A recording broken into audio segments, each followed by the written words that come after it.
rail commuters in New South Wales received a temporary reprieve from potentially crippling work stoppages and strikes following intervention by the Fair Work Commission. On Wednesday evening, the Commission announced a decision that, while falling short of the New South Wales government's request for a 6-month suspension of industrial action, would nonetheless temporarily halt all planned strikes to facilitate negotiations between the unions and the government aimed at reaching a satisfactory pay agreement. This crucial intervention comes after a period of intense labor unrest that threatened to severely disrupt the daily commutes of thousands of rail passengers. The Commission's action, while not a complete victory for the government, provides a vital window of opportunity to avert further disruptions and find common ground.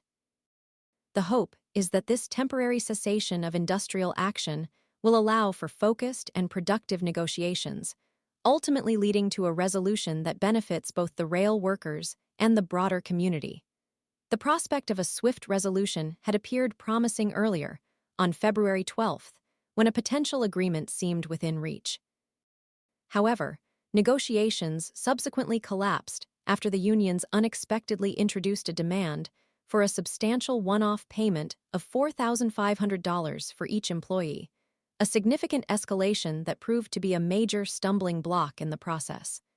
The Commission's involvement, therefore, is not merely a temporary pause in the conflict. It represents a concerted effort to bridge the considerable gap that had emerged between the negotiating parties.